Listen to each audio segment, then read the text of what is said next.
Mom, stop acting like a victim. Dad is gone, and this house belongs to us now. My son said it loudly enough for everyone in the room to hear.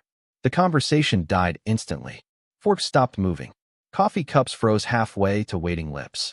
Even the attorney sitting at the end of the long oak table lowered his eyes. For a moment, nobody spoke. Nobody breathed. I looked at my son Daniel, 45 years old, wearing the same stubborn expression he used to wear when he was a little boy caught sneaking cookies before dinner. Back then, I could always make him smile. Back then, he would follow me through the kitchen just for a piece of cake. Now he couldn't even look at me with kindness. I folded my hands neatly in my lap and smiled. When you were a little boy, you followed me everywhere for a piece of cake. A few people exchanged confused glances. Rachel, my daughter-in-law, rolled her eyes and leaned back in her chair. She had already decided this meeting was over. She thought she had won. They both did. The attorney cleared his throat. Mrs. Sullivan, perhaps we should continue. I nodded slowly. Of course. Outside the large windows, a cold March rain tapped softly against the glass. Inside, the room felt even colder. We were gathered at the law office to discuss the final details of my late husband Robert's estate. Robert had been gone for only 6 weeks. 6 weeks since the funeral. 6 weeks since I stood beside his grave wondering how I would survive without the man who had shared 48 years of my life. Yet somehow, my grief had become an inconvenience. Something people wanted me to finish quickly and quietly. Rachel checked her watch. Daniel crossed his arms. Their impatience was impossible to miss. The attorney opened a thick folder and adjusted his glasses. Before we proceed, there are several documents that must be reviewed. Rachel's lips curved into a small smile. It wasn't the smile of someone mourning a loss. It was the smile of someone expecting a reward. I had noticed that smile many times over the years. Usually when money was involved. Usually when she thought nobody was paying attention. But I had been paying attention, much more than either of them realized. The attorney reached for a sealed envelope resting beside the folder. The sight of it made my heart beat a little faster. Not from fear, from certainty. Across the table, Daniel finally looked directly at me. Mom, nobody wants to fight with you, he said. We just need to be practical. Practical. It was a word I had heard often lately. Practical meant selling memories. Practical meant giving up traditions. Practical meant moving an old widow out of the way so younger people could enjoy what she spent a lifetime building. I nodded as though I understood. You're right, Daniel, I said quietly. Practicality is important. Rachel smiled again, bigger this time. The attorney placed his hand on the envelope. The room grew silent once more. What neither my son nor his wife knew was that 5 days earlier, a single phone call had changed everything. And before this meeting ended, every secret they had worked so hard to hide would finally come into the light. 5 days earlier, I was sitting alone in my kitchen watching the rain slide down the window above the sink. The house felt different without Robert. Every room carried his absence. His reading glasses still rested beside his favorite chair. His coffee mug still sat in the cabinet exactly where he had always kept it. For nearly 50 years, we had started every morning together. Now the silence arrived before sunrise and stayed long after dark. I wrapped both hands around a cup of tea and stared at the backyard. The maple tree Robert planted when Daniel was 10 years old was beginning to bloom. Life kept moving forward whether we were ready or not. My phone rang just after 8 in the morning. I almost ignored it. During the weeks after the funeral, most calls had been polite condolences or salespeople who somehow found their way through every block list imaginable. But something made me answer. Mrs. Sullivan? A woman asked. Her voice sounded nervous. Yes. There was a brief pause. My name is Claire Bennett. You do not know me, but I worked with your husband for several years. I sat a little straighter. How can I help you? Another pause followed. I could hear her choosing her words carefully. Actually, I think I might be able to help you. Those words stayed with me. Help you. People had been offering sympathy for weeks. Nobody had offered help. Claire explained that she had recently left the financial firm where Robert had consulted part-time after retirement. Before leaving, she had discovered something that troubled her. At first, she thought it was none of her business. Then she attended Robert's funeral. She saw Daniel and Rachel. She listened to the way they spoke about future plans. According to her, something felt wrong. My stomach tightened. What exactly did you find? I asked. I think we should meet in person. The answer was not what I wanted, but it was enough to unsettle me. We agreed to meet the next afternoon at a small cafe less than 3 miles from my home. After ending the call, I remained at the kitchen table for a long time. Outside, the rain continued falling steadily. Inside, memories began surfacing one after another. Little things I had dismissed over the past year. Conversations that stopped when I entered a room. Rachel asking unusual questions about property taxes. Daniel suddenly taking interest in financial documents he had never cared about before. None of it seemed important at the time. Yet sitting there alone, I began connecting pieces that had never quite fit together. That evening Daniel called. His tone was unusually cheerful.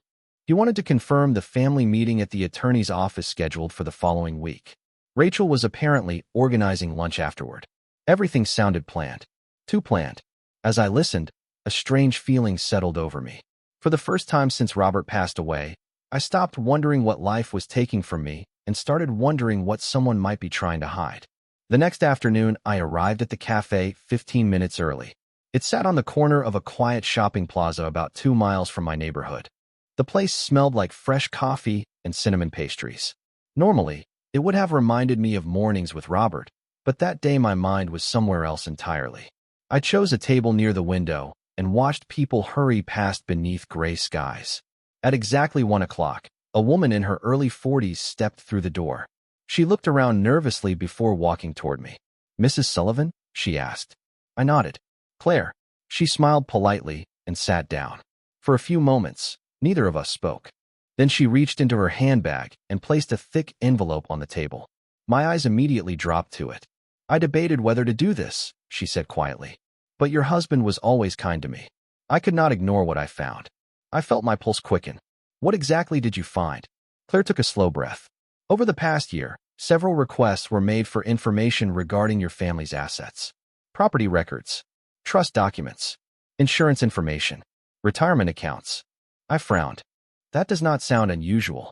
"It would not be," she replied, "except your husband never authorized those requests." A cold feeling settled in my chest. Claire opened the envelope and carefully removed several copies of documents. Names, dates, email records, notes from meetings. I recognized Daniel's name immediately. Rachel's appeared several times as well. My hands remained still, but inside my thoughts were racing. "Are you saying they were looking into our finances without Robert's knowledge?" Claire hesitated. "I am saying they were gathering information long before his health declined." The noise of the cafe seemed to fade away. Suddenly, I remembered dozens of small moments that had never made sense. Rachel asking questions about the house value during holiday dinners. Daniel offering to organize filing cabinets he had never cared about before. Their sudden interest in legal terminology. Their private conversations stopping whenever Robert entered the room.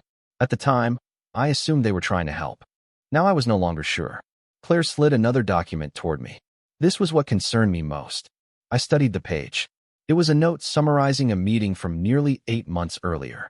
Certain details were routine. Others were not. One sentence stood out immediately. "Future occupancy plans following ownership transition." I read it twice. Then a third time. "Occupancy plans. Ownership transition." They were discussing living arrangements while Robert was still alive. My throat tightened. Did Robert know any of this? I asked. Claire's expression softened. "I do not think so. If he had known, he would have addressed it immediately." I believed her. Robert was many things, but passive was never one of them. He protected his family fiercely, especially me. When the meeting ended, I carefully returned every document to the envelope. Outside, the rain had stopped, but dark clouds still lingered overhead. As I walked to my car, I realized something important. For weeks I had been grieving the loss of my husband. Now I was beginning to question the people I thought I could trust most. And deep down, I suspected the documents in my hands were only the beginning. That night, I sat alone in Robert's study with the envelope spread across his old desk. The room smelled faintly of leather and cedar, exactly as it had for years. His framed photographs lined the shelves. Family vacations, Christmas mornings, Daniel's college graduation. Decades of memories stared back at me from every corner of the room. I should have felt comfort there. Instead, I felt questions. I carefully reviewed each document again. Dates, notes, requests, conversations. None of them proved anything by themselves. Yet together they painted a picture I could no longer ignore.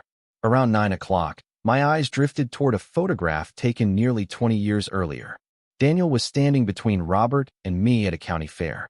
He could not have been more than 25. He was smiling so broadly that his eyes nearly disappeared.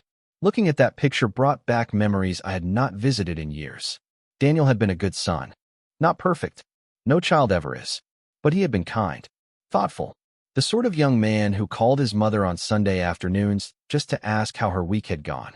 When his car broke down during college, Robert and I spent 3 weekends repairing it in our driveway.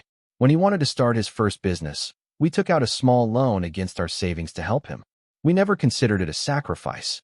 That is what parents do. They build bridges so their children can cross rivers more easily than they did. Then Rachel entered his life. At first, I genuinely liked her. She was confident, ambitious, and intelligent. She remembered birthdays.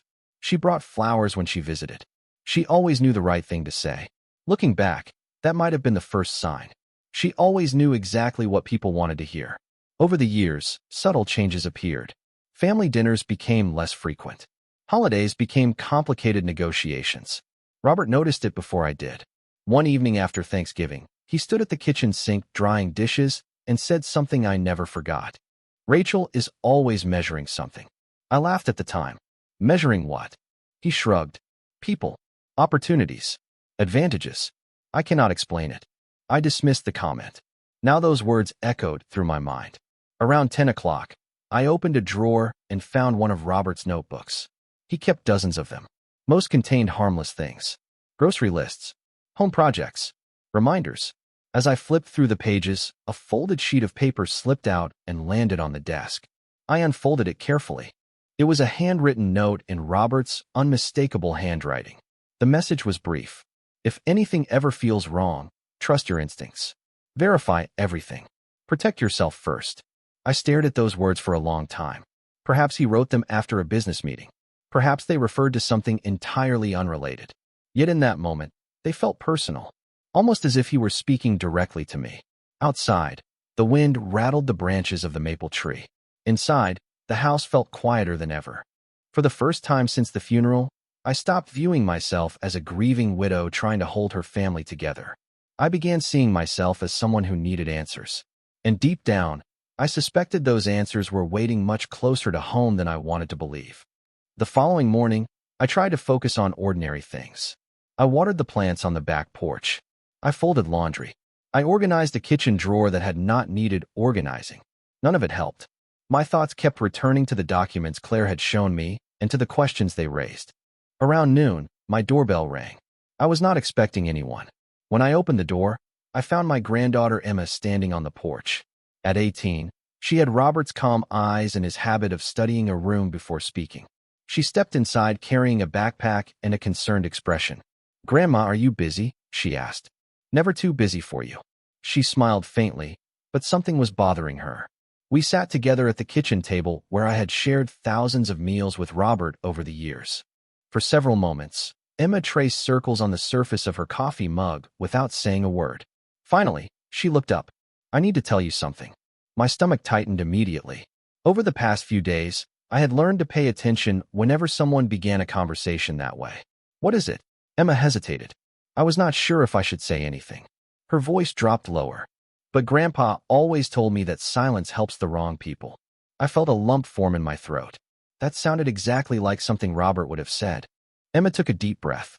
"Last month I overheard Dad and Mom talking." I remained quiet. She continued. "They did not know I was upstairs." Her fingers tightened around the mug. "They were talking about this house." Every muscle in my body seemed to go still. "What did they say?" Emma looked down before answering. "Mom said it would be easier once you moved somewhere smaller." Moved somewhere smaller. The phrase sounded familiar. Too familiar. Rachel had used similar words several times over the past year. Always wrapped in concern. Always presented as practical advice. Emma continued carefully. "Dad asked if the timing would look bad." My heart sank. "And your mother?" Emma's expression hardened slightly. She said people forget things quickly. The kitchen suddenly felt colder. Outside, sunlight streamed across the backyard, but I barely noticed it. Emma reached into her backpack and removed a folded sheet of paper. "There is more." I unfolded it slowly. It was a printed real estate listing. My address appeared at the top. The estimated market value was highlighted in yellow marker. Several handwritten notes filled the margins. Renovation ideas. Projected sale price. Potential profit. I stared at the page in disbelief. The house was not even theirs. Yet they were already discussing what to do with it. Emma watched my face carefully. "Grandma, I am sorry." I set the paper down and reached for her hand. "You have nothing to apologize for." Her eyes filled with tears she refused to let fall. "I just did not want you finding out too late." Neither did I. For the first time, the separate pieces began fitting together. Claire's documents. Rachel's questions. Daniel's sudden interest in financial matters. The conversations that stopped when I entered rooms. It was no longer a collection of coincidences. It was a pattern. And as Emma sat across from me, frightened but honest, I realized something else. Not everyone in my family had abandoned Robert's values. Some people still understood the difference between inheritance and entitlement. After Emma left, I sat alone at the kitchen table long after the coffee had gone cold. The house was quiet again, but it was a different kind of quiet. A week earlier, the silence had felt heavy with grief. Now it felt sharp with clarity. I gathered the documents from Claire, the real estate listing Emma had given me, and Robert's handwritten note. Then I placed them neatly inside a folder. For the first time in weeks, I knew exactly what I needed to do. The next morning, I called the attorney who had handled Robert's legal affairs for nearly 20 years. His name was Michael Turner. Robert trusted him completely, which meant I did too. He agreed to meet me that afternoon. His office was located downtown, about 12 miles from my neighborhood. As I drove there, I replayed every conversation I had recently had with Daniel and Rachel. Their words sounded different now. Every expression of concern, every suggestion about downsizing, every offer to help organize paperwork. I had mistaken strategy for kindness because I wanted to believe the best about them. Michael greeted me warmly when I arrived. His face softened when he asked how I was holding up. I appreciated the question because he was one of the few people who seemed genuinely interested in the answer. Once we sat down, I handed him the folder. He reviewed each document carefully without interrupting. The room remained silent except for the occasional rustle of paper. When he finished, he removed his glasses and leaned back in his chair. "This is concerning," he said quietly. "That is what I thought." He nodded. "Have you confronted them?" "No." "Good." The answer surprised me. He folded his hands. "Right now, information is your advantage. Do not surrender it." Those words stayed with me. Information is your advantage. For weeks I had felt powerless. Yet the truth was beginning to reveal something different. Daniel and Rachel believed I knew nothing. They believed I was overwhelmed by grief. They believed I would simply accept whatever future they had planned for me. Michael opened another file and turned it toward me. "There are several things you should understand before the family meeting." Over the next hour, he explained details Robert had carefully arranged over the years. Trust structures, ownership protections, legal provisions. Some of the information surprised even me. Robert had been far more thorough than I realized. By the time the meeting ended, I felt something I had not experienced since the funeral. Confidence. As I stood to leave, Michael offered one final piece of advice. Do not argue. Do not accuse. Let people reveal themselves. That evening, Daniel called again.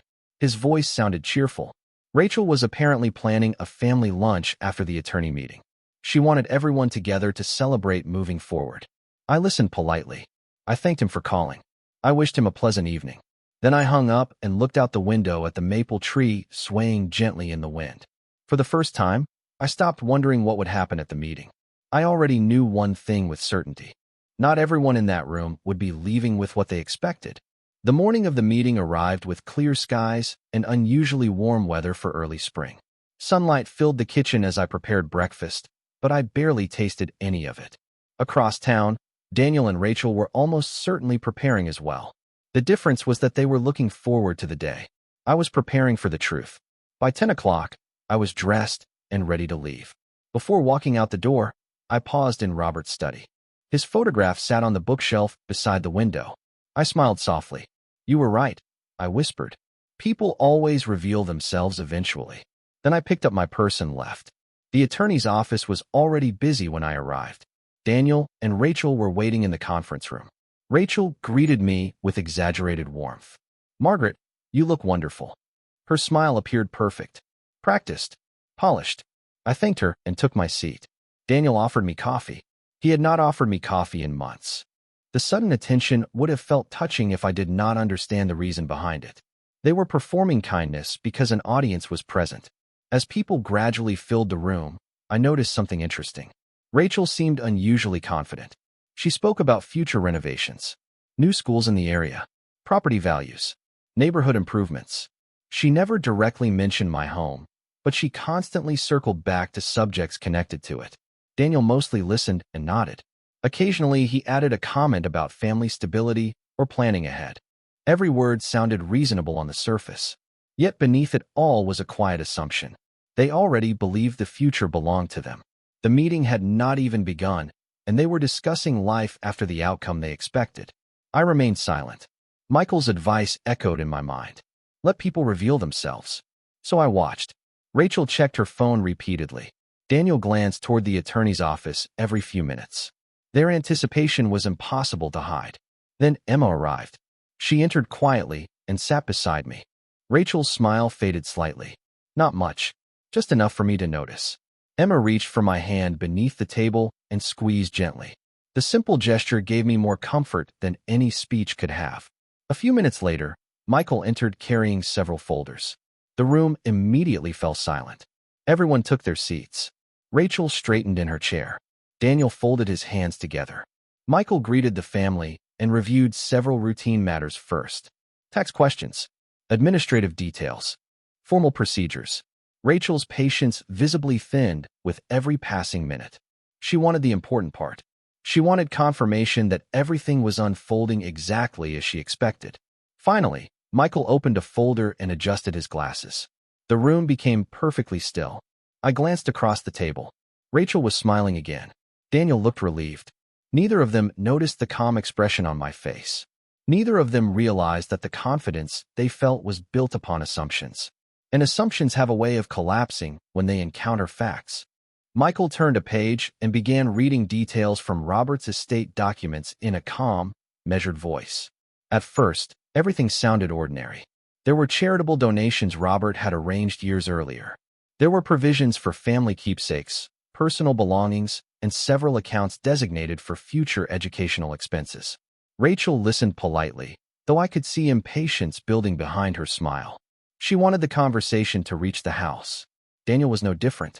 His attention sharpened each time Michael paused between sections. Finally, Michael opened a separate folder. The atmosphere in the room changed immediately. Several years ago, he said, Robert Sullivan established a trust containing specific instructions regarding the family residence and associated assets. Rachel visibly straightened in her chair. Daniel leaned forward. Across the table, Emma quietly lowered her eyes. Michael continued reading. The trust protected the property from sale, transfer, or redevelopment without meeting a number of conditions outlined directly by Robert himself. Rachel's smile faded slightly. Daniel frowned. Michael continued. The conditions were extensive. Some involved occupancy requirements. Others involved management authority. The more he explained, the more confused Daniel appeared. This was clearly not what he expected to hear. Then Michael reached the section that mattered most. He adjusted his glasses and looked directly at the family. Under the terms of the trust, full authority over the residence, its maintenance, future use, and all related decisions remains exclusively with Margaret Sullivan for the duration of her lifetime. Silence settled across the room. Rachel blinked twice. Daniel stared at the attorney. Neither spoke. Michael calmly continued.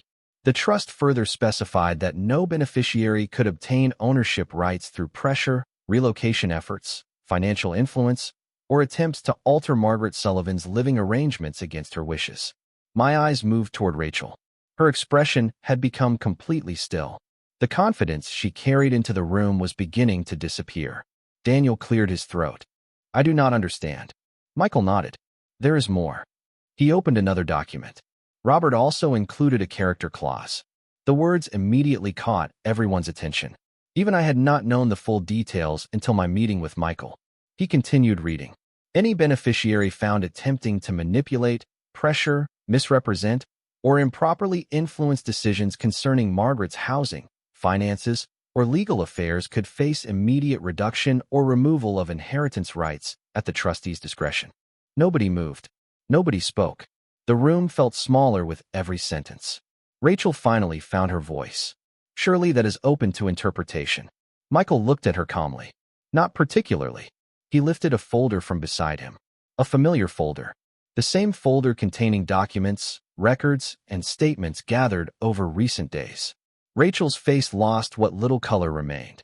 Daniel turned slowly toward her. For the first time all afternoon, uncertainty replaced confidence in his eyes. And as Michael prepared to discuss the evidence Robert's trust required him to review, I realized the meeting was no longer unfolding according to Rachel's plan. It was unfolding according to Robert's. For several long seconds, nobody spoke. The only sound in the conference room was the quiet hum of the air conditioner. Daniel stared at the folder in front of Michael, as though it might somehow change if he looked at it long enough. Rachel sat perfectly still. Her confidence had vanished completely. Michael opened the folder and calmly reviewed the documents. He explained the timeline, the financial inquiries, the property evaluations, the records showing repeated discussions regarding future occupancy of my home. Nothing dramatic, nothing exaggerated, just facts, clear, organized, and impossible to dismiss. Daniel's expression changed with each page. First confusion, then disbelief, then something else, something closer to regret.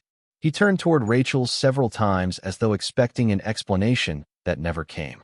Rachel attempted to object more than once, but every question was met with another document, another date, another record, another piece of information. Eventually, even she stopped speaking. Michael closed the folder and folded his hands. Based on the provisions established by Robert Sullivan and the evidence reviewed by the trust administrators, certain inheritance distributions will be adjusted accordingly. The words landed heavily across the room. Rachel's shoulders stiffened. Daniel lowered his eyes. Neither received the outcome they had expected. Certain benefits were reduced.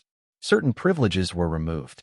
Most importantly, every decision regarding my home, finances, and future remained entirely under my control. Exactly as Robert intended. The meeting ended shortly afterward. Chairs moved. Papers were collected. Family members quietly prepared to leave. Nobody seemed eager to continue the conversation. As people filtered toward the door, Daniel remained seated. For the first time all day, he looked less like a middle-aged man discussing assets and more like the young boy I had raised. The difference was that life had taught him lessons childhood never could. "Mom," he said softly.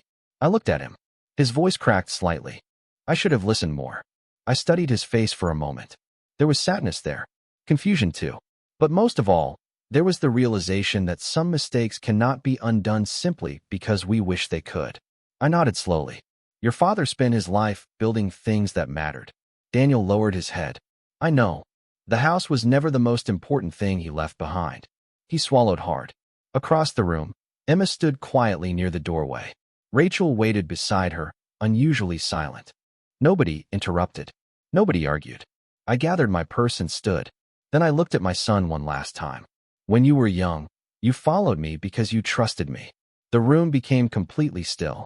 I never imagined there would come a day when trust would become easier to lose than money. Daniel's eyes filled with emotion. He nodded once. I did not need to say anything else. Some lessons arrive through words. Others arrive through consequences. As I walked toward the door, Emma joined me. Together we stepped outside into the warm afternoon sunlight. The sky was clear. The air smelled like spring. For the first time since Robert's passing, I felt something close to peace. Not because I had won, not because anyone had lost, but because the truth had finally found its place. And sometimes that is enough.